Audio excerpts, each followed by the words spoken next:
특별히 7월 첫 주일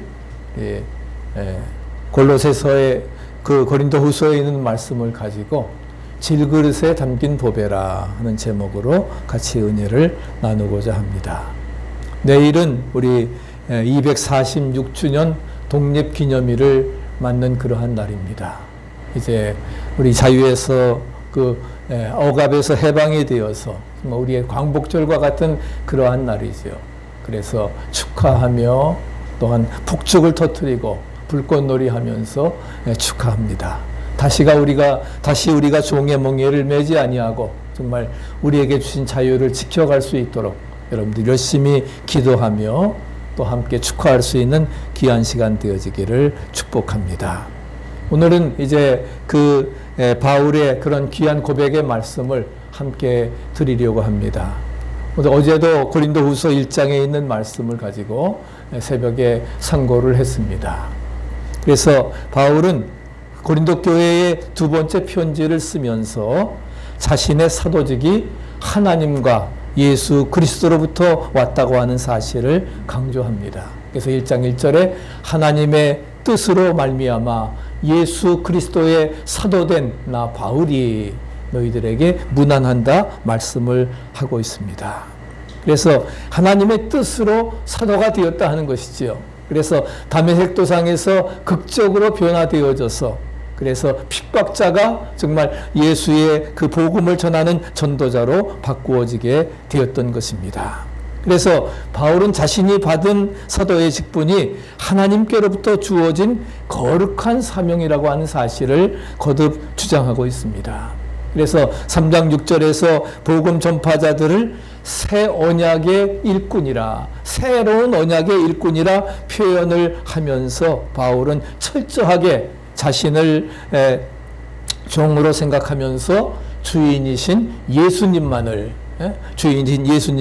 앞세우는 그러한 고백을 하고 있습니다. 오늘 말씀을 통해서 우리도 사명자로 직분자로 세워진 뜻을 알고 봉사와 헌신을 다짐하는 귀한 시간 되시기를 축복합니다. 그래서 직분을 맡은 사명자로서 우리가 지녀야 될 마음 자세가 무엇인가? 일단 세 가지로 말씀을 드리려 하는데, 첫째는 예수님으로부터 새로운 능력과 용기를 공급받아서 담대하게 행동해야 됩니다. 바울은 자신에게 주어진 사도의 직분이 하나님의 긍휼하심을 따라, 하나님의 긍휼과 자비를 따라서 주어졌다고 믿었습니다. 그렇기 때문에 우리 직분자들이 가장 먼저 가져야 될 자세가 뭐냐? 직분을 주신 주님의 은혜에 감사하는 것이고, 그 다음에 주어지는 것이 뭐냐? 주님으로부터 주어지는 능력을 매일 새롭게 공급받는데 힘써야 된다 하는 것입니다. 믿습니까? 그래서 주님 은혜에 감사하고 주어지는 능력을 매일 새롭게 공급받기 위해서 기도하고 말씀 묵상하고 실천하고 할렐루야, 성령 충만한 가운데 역사를 이루어 나가야 됩니다. 그래서 1, 2절에 보면은 직분이 주님의 긍휼하심으로부터 주어진 것이라고 하는 귀한 확신을 지닌 사람들에게 날마다 새롭게 공급해 주시는 능력들을 열거합니다. 첫째는 어떤 일이 있어도 낙심하지 않는다. 우리에게 어떤 어려움이 온다 할지라도 낙심하지 않는다는 겁니다. 그 다음에는 뭐예요? 죄와 나쁜 습관들을 버리고 회개하는 것입니다. 나에게 부끄러운 일이 있다고 하면은 그런 죄악들을 회개하고 모든 것들을 버리고, 그 다음에는 거짓이나 간교하게 행하지 아니하고 속이지 아니하고 하나님의 말씀을 왜곡시키지 아니하고 말씀 그대로 받아들이는 거지 자기 좋은 대로 해석해 나가는 것이 아니라는 겁니다. 말씀을 혼잡케 하지 아니하고 오직 진리만을 나타낸다. 할렐루야. 이 5가지의 능력을 힘입어서 일을 하게 되어지면은 2절에 있는 말씀처럼 각 사람들의 양심 앞에서 떳떳하게 행동해 나갈 수 있으리라 믿습니다. 그래서 직분자들은 직분 수행을 위해서 필요한 새로운 능력을 공급받기 위해서 어떻게 해야 되냐? 밑에 다음에 읽어보세요. 주님과 깊은 연합의 관계를 이루어야 합니다. 아멘. 우리가 새로운 능력을 공급받으려고 하면은 뭐예요? 주님과의 깊은 연합의 관계가 내가 주님 안에, 주님이 내 안에 이루어지는, 주님과의 일치되어지는 깊은 연합의 관계가 이루어져야 된다 하는 사실입니다. 직분이라는 것이 자랑스럽고 존귀한 영예를 얻는 것이지만 그에 따른 엄청난 희생과 충성을 각오해야 됨을 기억하시기 바랍니다. 그렇기 때문에 바울이 수십 년간 사역을 완수하고 끝내 어둠을 물리치고 승리할 수 있었던 원동력은 그의 마음 안에 어두움을 물리칠 수 있는 그리스도의 빛이 머물러 있었기 때문임을 말씀해 주고 있습니다. 그래서 6절에 뭐라고 말씀하십니까? 같이 한번 읽어보실까요? 어두운 데에 빛이 비추라 말씀하셨던 그 하나님께서 예수 그리스도의 얼굴에 있는 하나님의 영광을 아는 빛을 우리 마음에 비치셨느니라. 오늘 말씀을 여러 번 읽을 텐데, 그래서 그 빛이라 말씀하셨던 그 하나님께서 예수 그리스도의 얼굴에 있는 하나님의 영광을 아는 빛을, 할렐루야, 내 마음속에 비춰주셨다. 할렐루야, 우리에게 말씀해 주십니다. 그래서 빛으로 이 땅에 오셨던 그런 예수님께서 하나님을 알 수 있는 영광의 빛을 사명자들에게 주심을 믿으시기 바랍니다. 그래서 바울은 하나님의 영광을 아는 빛을 일평생 마음에 담고서, 그래서 다메섹도상에서 빛으로 인해서 뭐예요? 정말 눈이 멀고 그리고서는 예수님을 새롭게 발견하게 되어졌던 것처럼, 자신이 거꾸로지고 변화되어졌던 것처럼, 회심이 이루어졌던 것처럼 하나님의 영광을 아는 빛을 일평생 마음에 담고 행동했기 때문에 참혹한 박해 현장 속에서도, 재판의 자리에서도, 감옥 안에서도, 심지어는 순교의 자리에 있어서도 사탄의 어떤 미혹도 담대히 물리치고 승리할 수 있었음을 기억하시기 바랍니다. 내가 어떤 형편이든지 자족하기를 배우고 내게 능력 주시는 자 안에서 내가 모든 것을 할 수 있느니라. 할렐루야. 그런 승리할 수 있었던 것을 찾아볼 수가 있습니다. 그래서 직분은 바로 뭐냐? 하나님이 이러한 그 긍휼, 자비로 인해서 주어진 존귀한 것임을 알고 직분을 감당하기 위해서 그 5가지 능력을 우리가 공급받고, 그 다음에 어떻게 돼요? 하나님의 영광의 빛을 마음에 담게 된다고 하면은 우리는 완벽한 조건을 갖추게 되는 것입니다. 그러면 이 완벽하게 준비된 직분자가 무엇을 행하느냐? 우리 5절에 말씀하고 있는데 같이 한번 읽어보실까요? 우리는 우리를 전파하는 것이 아니라 오직 예수의 주되신 것과 예수를 위하여 우리가 너희의 종된 것을 전파함이라. 직분자들이 해야 될 일은 뭐냐? 우리를 전파하는 게 아닙니다. 자기를 드러내는 것이 아니라 하는 겁니다. 내 성공을 말하는 것이 아니라 오직 예수는 그리스도다. 예수님의 주되신 것과 또 예수를 위하여 우리가 너희의 종이 되었다고 하는 것을 전파해 나가는 것이 바로 우리가 직분자로서 사명이라고 하는 사실을 말씀해 주고 있습니다. 그래서 바울은 일평생 종의 신분을 아주 과한 것으로 읽었고 종으로 삼아주신 것을 기쁨과 감사함으로 고백했고, 그 다음에 사도라는 직분을 복음 전파의 권위로만 사용을 하고 권력의 수단으로 변질시키지 않았던 것을 찾아볼 수가 있습니다. 우리 함께 바울과 같은 고백을 우리 모두 드릴 수 있게 되기를 바랍니다. 같이 한번 고백해 보시죠. 나 바울은 오직 예수 그리스도만이 나의 주인이시고 나는 주인의 명령에 따라 이 일을 한 것 외에는 아무것도 기억하지 않습니다. 아멘. 예수님만이 나의 주인이시라는 것. Jesus is my Lord. 주님만이 나의 주인이시고, 시저가 아니라, 윤 대통령이 아니라, 바이든 대통령이 아니라, Jesus is my Lord. 주님만이 나의 주인이시고, 그렇기 때문에 나는 주인의 명령에 따라 이 일을 한 것 외에는 아무것도 기억하지 않습니다. 오직 주님의 명령에만 순종하고 따른다고 하는 것을 말씀해 주고 있습니다. 철저하게 주님만을 앞세웠습니다. 모든 결과와 영광에는 예수 그리스도의 이름만이 남아야 됨을 믿으시기 바랍니다. 그래서 두 번째로 자신은 질그릇이고 보배이신 예수 그리스도의 이름만이 존귀하다고 그는 고백을 하고 있습니다. 그래서 바울은 주인과 종의 관계를 질그릇과 보배로 이렇게 비유하고 있죠. 그렇기 때문에 모든 우리 믿음의 사람들은 예수님과의 관계에서 우리가 바울처럼 어떻게 해야 돼요? 나는 질그릇이고 예수님만이 보배가 되십니다. 할렐루야. 그런 고백을 해야 된다는 거예요. 내가 정말 질그릇 보잘것없지만, 그릇은 보잘것없지만, 그러나 뭐예요? 그 속에 보배 대신, 진주 대신 가장 값 있는 예수 그리스도가 담겨 있기 때문에, 질그릇같이 보잘것없지만 그 내용물이 뭐냐 하는 거기에 따라서 보배 대신 예수님이 있기 때문에 그분을 내가 주인으로 모시고 그분의 이름만을 존귀하게 여기고 그분의 뜻대로 순종하며 살아가기 때문에 나는 최고의 가치가 부여된 줄로 믿습니다. 아멘. 그런 믿음을 가지고 우리가 살아가야 된다 하는 것입니다. 그래서 이런 그 믿음의 설정을, 나는 질그릇이고 예수님이 보배가 되신다고 하는 그런 설정을 우리가 하는 것이 무엇보다도 중요하다고 하는 사실을 말씀하고 있습니다.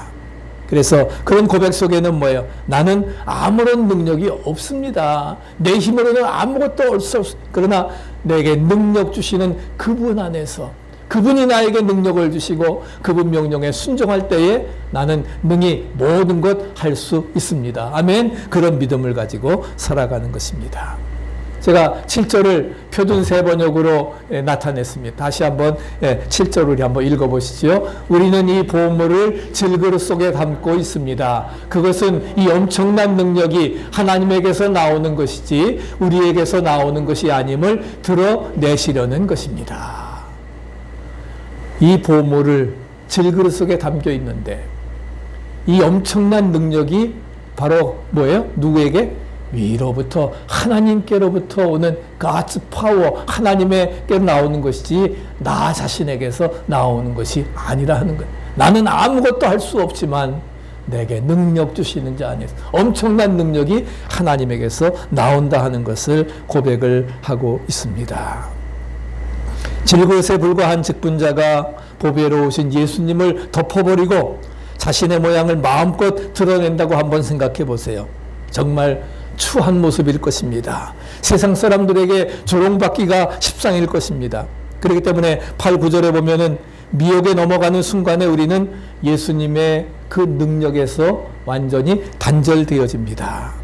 무방비한 상태가 되어지기 때문에 절망, 우겨싸움을 당하고 낙심하고 거꾸러지고 도망가는 비참한 신세가 되어진다고 하는 것을 고백하고 있습니다. 그러나 우리에게는 뭐예요? 우리에게는 생명 되시는 예수님이 계심을 믿으시기 바랍니다. 그래서 바울은 10절에서 뭐라고 표현했어요? 예수의 죽음을 내 몸에 짊어졌다. 아멘. 이제 내 안에 사는 것이 내가 아닌 그리스도가 나를 지배하는, 누구든지 나를 따라오는 자기를 부인하고 십자가를 지라고 하신 것처럼 주님을 위해 죽을 때에 주님과 함께 다시금 사는 그런 부활의 역사가 이루어지게 되는 것입니다. 어제 새벽에 말씀드린 것처럼 하나님께서 그 어려운 가운데서도 나를 건지셨고 건지시리라. 할렐루야. 이후에라도 건지시기를 바라노라. 우리의 과거와 현재와 미래의 모든 삶을 에베네셀, 임마누엘, 여호와 이레 하나님께서 함께 하신 것처럼 우리의 모든 삶을 책임져 주시리라 믿습니다. 예수의 죽음을 우리의 몸에 짊어졌다. 그렇게 표현을 하고 있습니다. 그래서 그렇게 표현을 하면서 예수님이 이 땅의 모든 생명을 살리시기 위해 죽으신 것처럼 우리도 언제 죽음 앞에 설지 모르지만 우리도 두렵지 않은 이유가 뭐냐? 예수님이 부활하신 생명이 바로 뭐예요? 내 몸속에 함께 역사하시기 때문에. 할렐루야. 네. 예수의 죽음을 몸에 짊어졌기 때문에 이제 내 안에 사는 것이 아닌 뭐예요? 예수님의 새로운 생명이, 부활의 능력이 우리의 삶 가운데 나타난다고 하는 것을 우리에게 말씀해 주고 있습니다. 그래서 그는 또 14절에 고백을 합니다. 같이 한번 읽어보시죠. 주 예수를 다시 살리시니가 예수와 함께 우리도 다시 살리사 너희와 함께 그 앞에 서게 하실 줄을 아노라. 할렐루야. 네. 예수를 살리신 그분이 예수와 함께 나도 살리시는, 내가 예수를 구주로 고백하고 그 다음에 주인으로 모시고 살 때 내 안에 사는 것이 내가 아닌 우리도 나를 살려주셔서 너희와 함께 그 앞에 서게 하실 줄을 아노라. 분명히 고백을 하고 있습니다. 다시 살 수 있다고 하는 확신, 다시 살려주시는 그러한 뭐예요? 생명이 예수님께 있다고 하는 확신이 죽음도 극복해 나갈 수 있는 그런 부활의 신앙으로 승리할 수 있게 하심을 말씀해 주고 있습니다. 그래서 12절에 보면은 그런즉 사망은 우리 안에서 역사하고 생명은 너희 안에서 역사하느니라. 12절에 읽지 않았지만 우리가 사망은 뭐예요? 사망은 우리 안에서, 우리 안에 누구예요? 복음 전파자들, 직분자 안에서 역사하고 생명은 너희 안에서, 너희 누구예요? 이방인들, 불신자들, 복음을 전하는 자들에서 역사하신다는 겁니다. 이제 주님께서 내 안에 역사하신 것처럼 이제 내가 예수의 죽음을 짊어지고 예수님의 생명으로 생명의 복음을 전하기 때문에 바로 뭐예요? 너희와 함께 그 앞에 서게 하시고 너를 다시 살리사, 그래서 뭐예요? 너희 안에서 그 주님의 생명이 역사하여짐을 분명히 고백하고 있는 것입니다. 그래서 직분자들은 우리 뭐예요? 정말 주님을 생명을 살리는 일이 너무나도 소중한 그러한 중요한 위치에 서 있다고 하는 사실을 우리가 한시라도 잊어서는 안 됩니다. 그래서 너무나 우리가 소중한 생명 살리는 일에 쓰여지도록 세워진 것이 바로 직분자의 위치입니다. 사명입니다. 그리고 그 자리가 바로 뭐예요? 지체임 레벤, 내가 지금 현재 서 있는 삶의 자리라 하는 것입니다. 바로 우리 등대교회 바로 성도들로 13년 전에 뜻이게 있어서 불러주시고 이렇게 사명자로 지켜주셔서 이제까지 이제 복음의 사명을 감당하도록 이제 어두운 세상을 비추도록 또 사랑으로 이렇게 그 썩어져가는 세상을 방부시키도록 소금의 역할을 감당하도록 인도해 주셨음을 우리는 분명히 믿습니다. 그래서 바로 그 자리가, 그래서 한번 우리 같이 한번 마지막 문장 읽어보시죠. 내가 살면 다른 사람이 죽고 내가 죽으면 다른 사람이 살 수 있다. 내가 살면 다른 사람이 죽습니다. 내가 살면 주님도 죽습니다. 교회도 죽습니다. 그러나 내가 죽으면 주님 살고 할렐루야, 교회도 산다. 할렐루야. 네. 우리가 정말 역설적인 진리를 바로 부활의 복음은 우리에게 말씀합니다. 한 알의 미래 이 땅에 떨어져 죽지 아니하면 한 알 그대로 있고 죽으면 많은 열매를 맺느니라. 내가 살려고 하면 다른 사람이 죽지만 내가 죽으면 다른 사람이 삽니다. 주님도 삽니다. 할렐루야. 교회도 삽니다. 우리가 한 알 미랄 되시기를 축복합니다. 그게 죽는 게 아니에요. 더 많은 생명의 열매를 맺는 비결임을 믿으시기 바랍니다. 그래서 우리는 함께 정말 바울과 같은 고백을 할 수 있게 되기를 바랍니다. 우리 같이 한번 또 고백하십시다. 나는 질그릇에 불과합니다. 예수님만이 보배이십니다. 내가 당장 죽을지언정 나를 다시 살려주실 주님을 믿습니다. 내 안에는 생명 되신 예수님이 언제나 함께 하십니다. 할렐루야. 나는 질그릇이 보잘것없지만 그러나 가치 있는 것은 뭐예요? 그 예수님이 내 안에 모신 예수님이 정말 최고의 가치가 있기 때문에 보배이신 예수님, 그렇기 때문에 내가 당장 죽을지언정 나는 다시 살려주실 주님을 믿습니다. 나는 부활이요 생명이니 나를 믿는 자는 죽어도 살겠고 무릇 살아서 나를 믿는 자는 영원히 할렐루야 죽지 아니하리라 말씀하십니다. 주님을 믿습니다. 내 안에는 생명 되신 예수님께서 언제나 건지셨고 건지시리라. 이후에라도 건지시기를 바라노라. 여호와 이레 하나님께서 우리와 함께 하시면서 앞으로의 모든 삶도 책임져 주시리라 믿습니다. 그런 확신 가지고 사명 잘 감당해 나가시기를 바랍니다.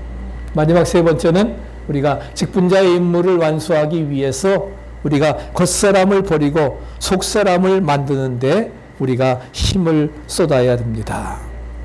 우리가 직분자의 일을 감당하려고 하니까 우겨쌈 당하고 낙심하고 거꾸러지고 도망 다녀야 되고 심지어는 죽임까지도 당할 것이라고 하니까 아이고 너무나 큰 부담이 돼요. 예? 부담이 되고 난감합니다. 성경 말씀이니까 정말 아멘하고 거부할 수는 없지만은 그러나 꺼리낌하고 또한 거부감 든다고 하는 것이 우리의 솔직한 심정입니다. 그렇지 않겠어요? 그렇지만은 15절에서 우리 직분자는 그런 것 때문에 낙심하지 않는다 분명히 말씀을 하고 있습니다.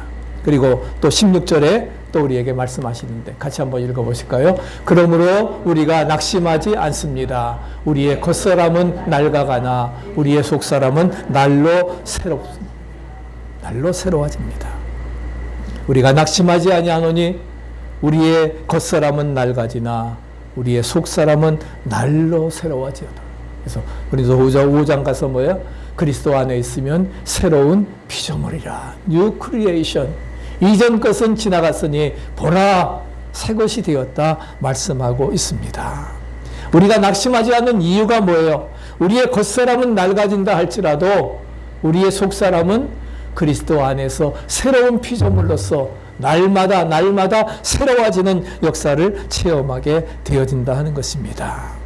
그래서 바울은 직분자들이 사명자들이 겉사람은 낡아지지만 우리의 속사람은 날로 새로워져야 된다고 강조하면서 우리에게 말씀을 하고 있습니다. 겉사람이 뭐예요? 겉사람은 바로 내 자아를 말합니다. 자신의 자아이고 속사람은 예수 그리스도의 마음과 행동일 것입니다. 있습니까? 그래서 우리가 사실 처음 세워질 때에 또한 은혜 받았을 때에 그런 감격, 감사의 마음이 넘쳐나지만 시간이 지나면서 뭐예요? 점점 사실 식어집니다. 또 의무감으로 생각되어지고 그래서 그런 그 사명감이 희미해지는데 바로 우리의 속사람이 인격을 세워나가는 일이며 바로 뭐 이마고데이 하나님의 형상을 회복해 나가는 과정이기 때문에 우리의 겉사람은 날로 낡아지겠지만은 우리의 속사람은 날로 새로워지리라. 할렐루야. 그래서 우리가 점점 낡아져 가지만 그런 과정을 통해서 우리의 속사람은 새로워진다 하는 것을 말씀을 하고 우리가 특별히 복음을 전하기 위해 기도하고 또 말씀에 의지해서 생활해 나가는 것들 이것이 바로 속사람을 키워나가는 일입니다. 우리가 참 매일 이렇게 그냥 까똑까똑 하면서 아멘, 오케이 우리가 옮겨지는 그러한 것들을 볼 때에 우리 송순환 집사님 같은 경우는 이제 일 끝나고 맨 나중에 저녁에 이렇게 하면서도 그래도 뭐예요? 하나님 앞에 꼭 말씀을 읽고 묵상하고 그러니까 지난번에 저희 집사람한테 전화를 하셨는데 이번에 6월달 말로 우리 송 집사님 가게 그만두셨지만 그냥 그만둘 수밖에 없는데 하나님께서 기적적으로 새로운 임자를 통해서 조금이라도 권리금을 받을 수 있도록 인도해 주셨다는 거예요. 할렐루야. 그래서 그리고서는 또 자기 가게에 좀 일 좀 해달라고 하는 또 다시 또 뭐요 일자리가 또 생겨지는 그런 좋은 역사가 이루어지게 되었습니다. 이런 모든 것들이 뭐예요? 말씀을 통해서 이루어지는 그래 아름다운 결실이라 믿습니다. 그래서 우리 직분자들이 정말 성령님을 의지하지 아니하고 겉사람에 머물러 있으면서 주어진 사명 감당하는 것 불가능합니다. 우리는 우리의 겉사람은 낡아진다 할지라도 날마다 주님과 교제하면서 내 안에 사는 것이 내가 아닌 주님이 나를 지배하면서 이제 우리가 속사람이 날로 새로워져서 아름다운 역사를 이루어 나가는 복된 삶이 되어야 됩니다. 그러기 위해서는 자신의 생각이나 판단은 항상 뒤로 하고 오직 성령님의 인도하심을 따라야 됩니다. 성령님의 민감해야 된다는 거예요. 열린 마음을 가지고 성령님이 원하신 것이 무엇일까? What would Jesus do? 주님이라고 하면 이런 상황에서 어떻게 하실까? 우리가 생각하면서 항상 그것을 사모하면서, 그래서 그 무조건 순종하는 마음 자세를 갖추기 위해서 성령을 사모하고 성령과 동행하는 지속적인 훈련이 이 성령 강림 절기에 우리에게 필요하리라 믿습니다. 그래서 마지막 17절, 18절 같이 한번 우리 읽어보실까요? 지금 우리가 겪는 일시적인 가벼운 고난은 비교할 수 없을 정도로 영원하고 크나큰 영광을 우리에게 이루어집니다. 우리는 보이는 것을 바라보는 것이 아니라 보이지 않는 것을 바라봅니다. 보이는 것은 잠깐이지만 보이지 않는 것은 영원하기 때문입니다. 우리가 세상에서 받는 환난은 지극히 가볍습니다. 반대로 영원하고 중한 것이 있는데 그것은 바로 영원한 나라에 들어가는 생명의 면류관을 얻는 것입니다. 이 최종 목표가 이것이어야 되고, 그렇기 때문에 우리가 육신이 이제 겉사람이 낡아지는 것처럼 보이는 것들 세상에 저희는 잠깐 있다가 사라지는 것이고, 보이지 않는 다시 오실 주님과 그의 다스리는 왕국이 영원함을 기억하면서 우리가 생명의 면류관을 얻기 위해서 소망을 가지고 현실에 인내하면서 최선을 다하는 그러한 삶이 되어져야 되리라 믿습니다. 우리가 주님을 다시 만나기 위해서 주님께서 우리가 예수 믿고 영원한 나라에서 안식의 소망이 있기 때문에 우리가 예수님을 믿는 것입니다. 그래서 세상 것에 흔들리거나 현혹되지 아니하고 오직 복음, 오직 예수, 오직 영생 취하면서 우리의 속사람이 강건해지시기를 축복합니다. 마지막으로 전체 다시 한번 요약을 하겠습니다. 우리 사명자가 가져야 되는 세 가지 마음 자세 가르쳐줍니다. 같이 한번 읽어보실까요? 나는 직분이라는 존귀한 자리를 주신 예수님으로부터 새로운 능력을 공급받아 담대하게 나가겠습니다. 또 크게 하세요. 직분자로서 나는 질그릇에 불과하다 고백하고 오직 보배이신 예수님만을 자랑하겠습니다. 셋째요. 나는 겉사람을 버리고 새 사람을 강건하게 하기 위해 항상 성령에 동행하겠습니다. 아멘. 속사람을 강건하게 하기 위해서 항상 성령님과 동행하겠습니다. 그러면 마지막 주님께서 우리를 직분을 세우신 이유가 무엇입니까? 15절 같이 한번 읽어보시죠. 이는 모든 것이 너희를 위함이니 많은 사람의 감사로 말미암아 은혜가 더하여 넘쳐서 하나님께 영광을 돌리게 하려 함이라. 모든 것은 하나님께 영광, 그것이 우리가 사는 생의 목적입니다. 많은 사람의 감사로 말미암아 거기 위에 은혜가 더해 넘쳐서 하나님께 영광 돌리는, 그러기 위해서 우리가 우리에게 나를 복음 전파자로 사명자로 세워주시고 또한 이끌어 주시리라 믿습니다. 우리 모두 하나님께 영광 돌리는 승리의 삶이 되시기를 간절히 축원합니다.